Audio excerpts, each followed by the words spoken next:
Hello बच्चों, कैसे हो सारे। आई होप सारे के सारे बढ़िया होंगे और अपनी पढ़ाई कर रहे होंगे, पेपर की तैयारी करोगे। आज आप लोगों के सामने क्यों हूं मैं? क्योंकि आज हम इस वीडियो से स्टार्ट करने वाले क्या, इंडियन इकोनॉमी डेवलपमेंट की बुक, जो कि 40 मार्क्स की होने वाली है। और प्रीवियस वीडियो में आप लोगों को मैंने 40 मार्क्स के लिए इस बुक के लिए 2022 क्वेश्चन जो थे वो वीडियो में बता दिए थे। So now we are going to start that all the answers of the video. So welcome back to my channel. मैं हूं राहुल कपूर, आपका इकोनॉमिक्स मेंटोर, और आज मैं आप लोगों को पढ़ाने वाला हूं क्या, इंडियन इकोनॉमी डेवलपमेंट का सबसे पहला chapter, Indian economy on the eve of independence. मतलब भाई, जब हमारा देश आजाद हुआ तब हमारी अर्थव्यवस्था कैसी थी, हमें इस पूरे चैप्टर में पढ़ना होता है। और अराउंड 2-3 क्वेश्चंस के अंदर अराउंड पूरा चैप्टर खत्म कर दूंगा। So let's begin the topic. मगर किसी भी क्वेश्चन या फिर कुछ भी पढ़ने से पहले सबसे पहले हम लोग क्या करेंगे, समझेंगे कि हमारी इकोनॉमी, जो इंडियन इकोनॉमी, जो सोने की चिड़िया कहा जाता था, उसकी कंडीशन कैसी थी बिफोर इंडिपेंडेंस और आफ्टर इंडिपेंडेंस। तो याद रखो, ब्रिटिशर्स रूल से पहले, जब ब्रिटिशर्स का रूल आया, जब मतलब ब्रिटिशर्स ने हमारे ऊपर रूल करना स्टार्ट करा, तो उससे पहले हम लोग क्या करते थे, export of handicraft. Handicraft was one of the prominent industry of India at the time of independence और बिफोर इंडिपेंडेंस। हमारी जो हैंडीक्राफ्ट था वो वर्ल्ड वाइड फेमस था। किसके लिए? अपनी वैरायटी के लिए और अपनी क्वालिटी के लिए। ब्रिटिशर्स का इसी पे ध्यान था कि इनके हैंडीक्राफ्ट को किस तरीके से डिस्ट्रॉयड कर दो, खत्म कर दो। तो ब्रिटिशर्स के रूल से पहले हम एक्सपोर्टर थे हैंडीक्राफ्ट के, भिजवाते थे, और उसके बदले में इन्फ्लक्स ऑफ गोल्ड, हमारे पास कौन आता था? गोल्ड आता था। पेमेंट किसमें होती थी? गोल्ड। इसलिए तो हम सोने की चिड़िया थे यार। मगर ब्रिटिशर्स ने क्या करा, हमारे को बदल दिया। किसमें? आफ्टर ब्रिटिश रूल हम एक्सपोर्टर बन गए रॉ मटेरियल। हमारे देश का जितना भी रॉ मटेरियल था, नेचुरल प्रोडक्ट जितने भी थे, एग्रीकल्चर प्रोडक्ट और जो फैक्ट्रीज में यूज होने वाले नेचुरल प्रोडक्ट थे, रॉ मटेरियल, वो अब क्या होने लग गए, एक्सपोर्ट होके दूसरे दुनिया में जाने लग गए, रेस्ट ऑफ द वर्ल्ड। और उसकी जगह आने लगे तो क्या, ब्रिटिशर्स की फैक्ट्री में बनाए हुए गुड्स, फिनिश गुड्स आने लगे। और इसी वजह से हमारा सारा रॉ मटेरियल एक्सप्लॉइट होके कहां चला गया? ब्रिटेन। और उनका फिनिश गुड्स आ गया हमारे यहां, और हमारी मंडी, मतलब हमारे बाजार क्या बन गए, एक रेडीमेड मार्केट बन गए यार उनके लिए, कि उन्होंने बहुत भर भर के फायदा उठाया। और आज तक हम लोग इसीलिए क्या कर रहे हैं, all the imported goods we are using now, हम लोग इंपोर्टेड। तो वो कल्चर तभी से उन लोगों ने सेटअप करा। कहते हैं ना, किसी के कल्चर पे अटैक करो तो उसको जल्दी से क्या कर लोगे, सीज कर लोगे, ग्रिप कर लोगे। हुआ क्यों, ये कैसे कर पाए? तो याद रखना कि उन्होंने ये करा डिस्क्रिमिनेटरी टैरिफ पॉलिसी के थ्रू। डिस्क्रिमिनेटरी टैरिफ पॉलिसी क्या थी? ये टू वे पॉलिसी थी, दो तरीके की पॉलिसी थी। एक, एक्सपोर्ट जब जाता था, हमारे रॉ मटेरियल जब जाते थे ना, तो ब्रिटेन में उसको क्या कर देते, टैक्स फ्री। अब एक सपोज करो यार, ब्रिटेन के सारे लोग हम लोगों को एक्सप्लॉइट थोड़े ना करना चाहते थे। कुछ तो ऐसे होंगे जो हम लोगों को बुरा नहीं समझते थे, हमारा शोषण नहीं करना चाहते थे, मगर उन लोगों को भी कैसे इंडिया की तरफ खिलाफ करना है। तो क्या करा, इंडिया का जब रॉ मटेरियल ब्रिटेन जा रहा था तो उसे टैक्स फ्री कर दिया। टैक्स फ्री करने से क्या हुआ, सारे के सारे ब्रिटेन के जो फैक्ट्री ओनर थे, उन लोगों ने कहा कि यार ये रॉ मटेरियल तो इंडिया वालों का सस्ता है। तो टैक्स फ्री होने की वजह से वो जो हमारा रॉ मटेरियल है वो वहां पे क्या हो गया, सस्ता हो गया, और उसकी डिमांड बढ़ गई। सबने क्या करा, उसकी डिमांड को करना चालू कर दिया। और इंडिया में लोगों को कैसे प्रमोट करते कि भाई विदेशों की चीजें, ब्रिटेन की चीजें खरीदो। तो जो इंपोर्ट आ रहा था, जो फिनिश गुड्स कहां से आ रही थी, ब्रिटेन से, उनको भी टैक्स फ्री कर दिया, ताकि इंडिया वालों को लगा यार सस्ती हैं कहां की चीजें, ब्रिटिशर्स की, तो खरीदो। तो इस तरीके से क्या करा उन्होंने, डिस्क्रिमिनेटरी टैरिफ पॉलिसी के थ्रू हमारी इकोनॉमी को डिस्ट्रॉयड कर दिया in FC section. So now come to the point, what was our condition, हमारी कंडीशन कैसी थी? तो बच्चों, हमारी इकोनॉमी जो थी ना, वो स्टेगनेंट थी, रुकी हुई थी। स्टेगनेंट वाटर क्या होता है? रुका हुआ पानी। कहीं पे पानी रुक जाए, और जब पानी रुक जाता है तो उसमें मच्छर होते हैं, मॉस्किटो होते हैं, बीमारियां होती हैं। ऐसे हमारी इकोनॉमी भी क्या हो गई, स्टैग्नेंट हो गई। इसलिए हमारी इकोनॉमी भी बीमार थी। हम लोग बैकवर्ड थे। बैकवर्ड का मतलब पिछड़े हुए थे। जैसे आज तक भी कई सोसाइटी के जो मतलब कुछ हो सकते हैं, सेक्शन ऑफ सोसाइटी पिछड़े हुए हैं, और ऐसे हमारी पूरी इकोनॉमी बैकवर्ड थी। तो हमें क्वेश्चन में आएगा कि why Indian economy was backward and stagnant. Reason यहां लिखा मैंने, we were backward and stagnant. और बैकवर्ड स्टैग्नेंट होता है क्या है, बड़े सिंपल, प्यार, सरल शब्दों में मेरे साथ सीखो। Economy is called stagnant when there is no growth, कोई ग्रोथ नहीं है, और अ वेरी लिटिल ग्रोथ। अब भाई आप लोग एग्जामिनर को लिख दोगे कि सर नो ग्रोथ और लिटिल ग्रोथ, मानेगा नहीं वो बात। क्यों? पता नहीं क्यों नहीं मानेगा। क्यों? क्योंकि एक एग्जांपल देता हूँ यार, ऐसा करना जिस दिन तुम्हारा रिजल्ट आए ना उस दिन अपने बैल्कनी में खड़े हो जाना और चिल्लाते रहना मैंने 98 लाया 95 लाया।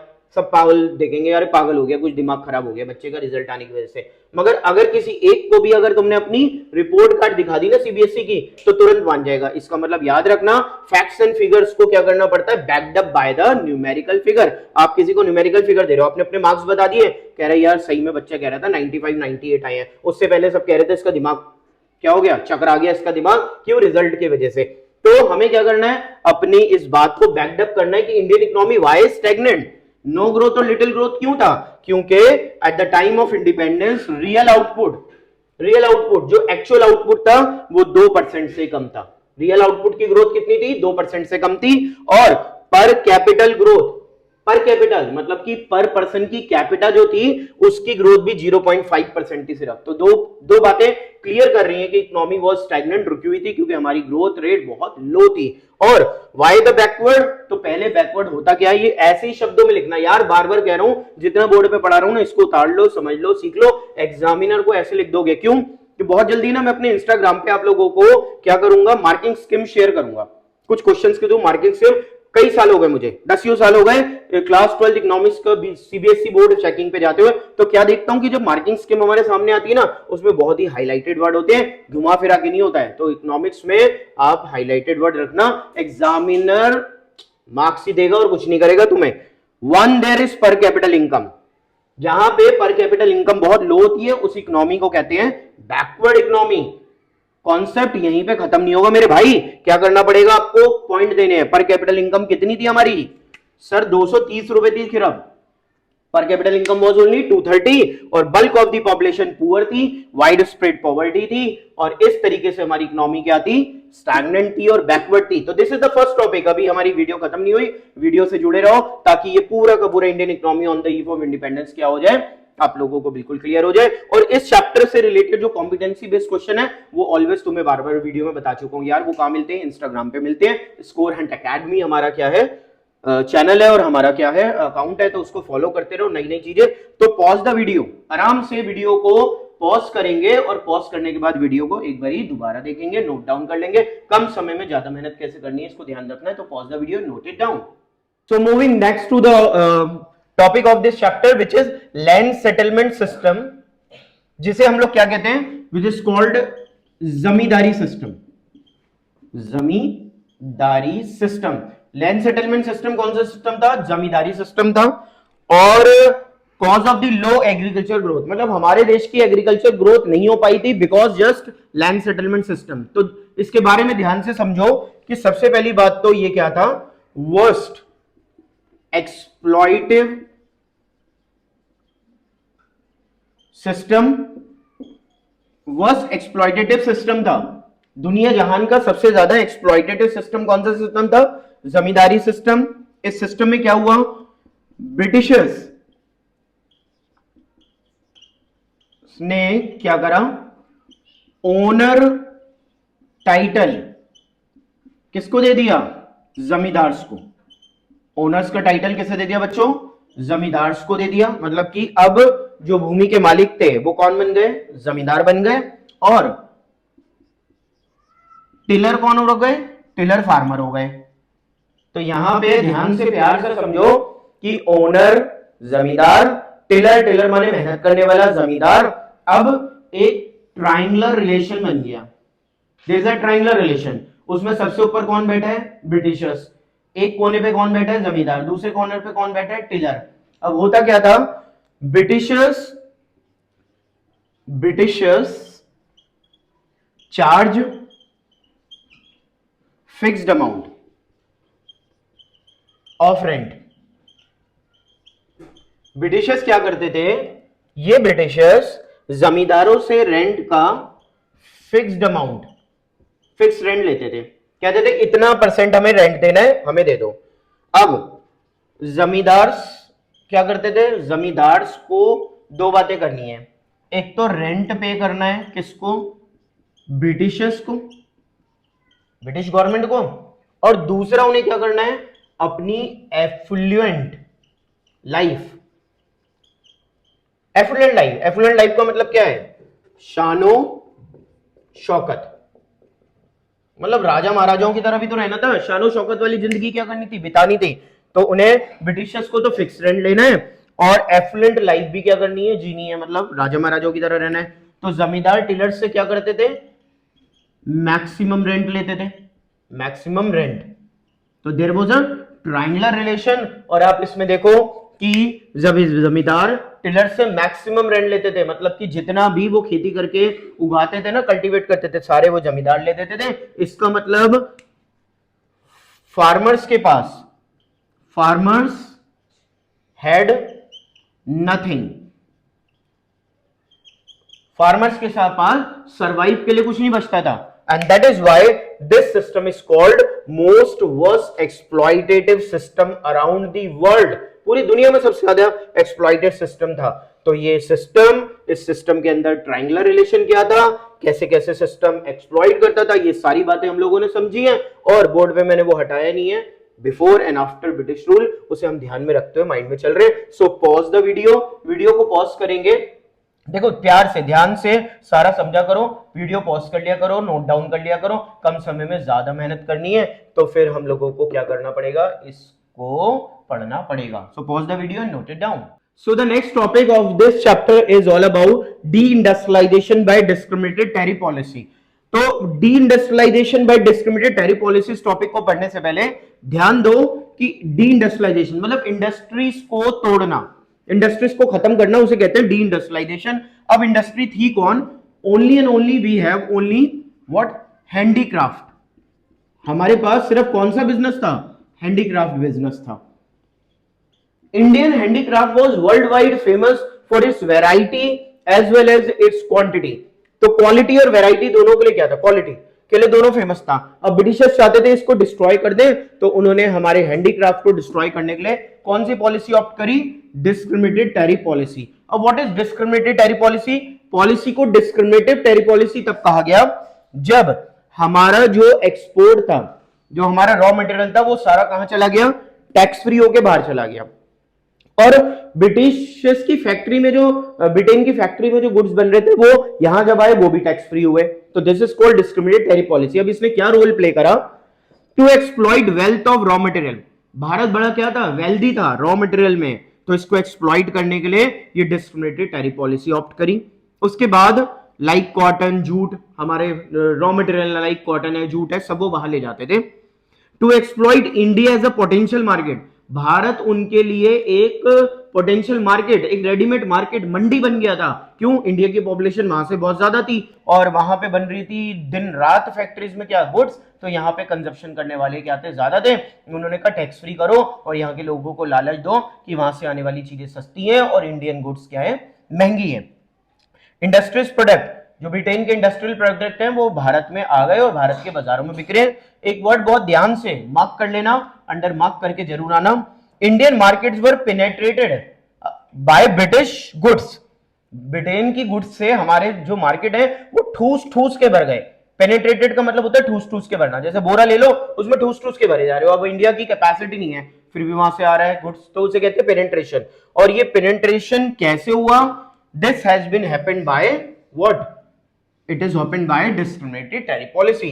तो डिस्क्रिमिनेटेड टैरिफ पॉलिसी ने कितना बड़ा रोल प्ले करा? Indian industry which was only handicraft was destroyed, खत्म हो गई भाई, बिल्कुल खत्म कर दी उन्होंने हमारी इंडस्ट्री को, और हैंडीक्राफ्ट बिल्कुल क्या हो गया? बर्बाद हो गया by the discriminated tariff policy. So this is the next topic. आप इसको अच्छे से क्या करो? सीखो, समझो, पॉज करो वीडियो को। वीडियो को पॉज करने के बाद क्या करो? ध्यान से उसको नोट डाउन कर लो और पढ़ते रहो। Pause the video and note it down. So the next topic of this chapter is the last topic, almost last topic है monopoly control on foreign trade। India का फॉरेन ट्रेड जो है उसके monopoly control किसने कर लिया था? Britishers ने कर लिया था। एक बात बच्चों यहाँ पे क्लियर करूंगा। आप देखते हो कि हर एक टॉपिक पे क्या होता है? कुछ लिखा होता है, हाईलाइटेड वर्ड लिखा होता है, मतलब कि 1 2 3 4 5 लाइन लिखी होती है। देखो मैक्सिमम आपका 3 और 4 मार्क्स का जो क्वेश्चन है ना, उसमें आपको 60-80 वर्ड देने हैं और 5 लाइन्स मींस 50 to 60 वर्ड। ये हाईलाइटेड वर्ड है यार। और इनको लिखता पता है क्यों हाईलाइटेड वर्ड को, वो तुम्हारे लिए लिखता हूं, क्यों, क्योंकि तुम बच्चे लोग जो है ना, अगर वीडियो बहुत ही लेंदी होगी, मतलब लिखूंगा एक शब्द फिर पढ़ाऊंगा, वीडियो बहुत लेंदी हो जाएगी और तुम वीडियो छोड़ के भाग जाओगे, कुछ नहीं पढ़ोगे, क्योंकि सारा साल तो पढ़ाई वैसे ही नहीं करी, और लास्ट में मेरी ट्राई ये है कि तुम लोग एक महीना पढ़ के एटलीस्ट 75 मार्क्स ले आओ, तो तुम अभी भी भाग जाओगे तो क्या पढ़ाई करोगे यार। इसलिए पहले पता है क्या, मेहनतें कर रहा हूं तुम्हारे लिए यार, हार्डवर्क तुम्हारे लिए, पहले सारे पॉइंट लिख के रख लेता हूं ताकि हम लोगों का टाइम क्या हो जाए, दोनों का सेव हो जाए। मेरा तो क्या सेव हुआ, मुझे लिखना पड़ता है, आपका टाइम सेव हो जाए और तुम कम बात में ज्यादा सीख जाओ, मतलब कि कम बात और ज्यादा marks. So what we have to say, you have to say that कि मोनोपोली कंट्रोल कैसे हुआ। तो पहले समझो, more than 50% foreign trade, Bharat का 50% से ज्यादा जो फॉरेन ट्रेड था रेस्ट्रिक्टेड टू ब्रिटेन, ब्रिटेन से जुड़ा हुआ था, कोई और नहीं कर सकता था। रेस्ट अगर हम व्यापार करते थे तो साइलोन जिसका अब नाम है श्रीलंका और पर्सिया जिसका अब नाम है ईरान, तो 50% से मोर हमारा व्यापार किससे था, ब्रिटेन से। सब कुछ ब्रिटेन, हमारा रॉ मटेरियल सारा लूट के कौन ले जाएगा, ब्रिटेन, उनकी फिनिश गुड्स आएंगी तो ब्रिटेन की आएंगी, बाकी इन दोनों के साथ था। India become net exporter of raw material, हम खाली भाई रॉ मटेरियल के नेट एक्सपोर्टर बन के रह गए, हमारा सारा रॉ मटेरियल लूट लूट के ब्रिटेन की फैक्ट्रीज को बनाने में ले गए, और now we become the net importer of finish goods. अब हमारे यहाँ बिक रहा था तो फिनिश गुड बिक रहा था सिर्फ किसका, ब्रिटेन का, ब्रिटिशर्स की फैक्ट्रीज का। ट्रेड सरप्लस, और अगर एक्सपोर्ट और इंपोर्ट का अगर डिफरेंस लें, एक्सपोर्ट माने जाना, इंपोर्ट माने आना, तो अगर उसका कोई सरप्लस बचता था, कुछ फायदा होता था, तो वो हमारे देश के लिए यूज नहीं होता था। Surplus trade was use only for growth of Britain, अपनी ग्रोथ के लिए ही यूज करते थे भाई, और किसी के लिए नहीं करते थे। भारत के बारे में इतना तक भी सोचते नहीं थे, कुछ नहीं सोचते थे, तभी तो उनको निकाल के फेंका हम लोगों ने। तो और किस लिए वो यूज करते थे, दो बातें याद रखना, एडमिनिस्ट्रेशन एक्सपेंस। अब बात करोगे सर एडमिनिस्ट्रेशन एक्सपेंस का मतलब क्या है, तो समझो, बड़ा प्यार से बात को समझो, हमारा देश और उनके देश में हजारों किलोमीटर का डिस्टेंस है, और वहां पे कौन है, ब्रिटेन की महारानी, क्वीन ऑफ द ब्रिटेन क्या करती है, राज करती है। तो उसके जो क्या होने थे, ऑर्डर थे, वो भारत में अप्लाई होते थे। तो उस समय कोई कबूतर तो भेजेंगे नहीं कि जा कबूतर जा कबूतर जा, ठीक है, और जाके हमारा संदेश लिया। तो उनको इतनी ज्यादा क्या करना पड़ता था, अच्छा एडमिनिस्ट्रेशन रखना पड़ता था कि वहां की महारानी ने ऑर्डर पास करा और वहां पे यहाँ पे क्या लागू हो गया। तो ब्रिटिश एडमिनिस्ट्रेशन एक्सपेंसेस कहां से होंगे, हमारे देश को लूटा जाएगा। और जितने भी वो वॉर कर रहे थे, दुनिया भर के साथ अगर लड़ाई करते थे तो जीतते थे, क्यों जीतते थे, क्योंकि वहां के सारे खर्चे कहां से निकलते थे, इंडिया से निकलते थे। तो this is all about the foreign trade off Indian eight the time of independence. इसको बहुत अच्छे से पढ़ो, प्यार से सीखो, समझो, पूरा चैप्टर यहाँ पे क्या हो रहा है, क्लियर हो रहा है, खत्म हो रहा है। और इसमें एक जो बात है वो है रोल ऑफ सुएज कैनाल, और इसको अगर जानना है तो क्या करो, simple, follow my account on the Scorent Academy at the Instagram पे आप क्या करो, हमें फॉलो करो और छोटे छोटे अपडेट, छोटी छोटी बातें वहां पे सीखते जाओ। सो पॉज द वीडियो को पॉज कर लो और अपना ध्यान रखे, सारे बच्चे अच्छे से डाइट ले, अच्छा सा रेस्ट ले और पढ़ाई करते रहे। 1-1.5 महीने में हमें लाने 75 out of 80। So keep watching, learn more and more.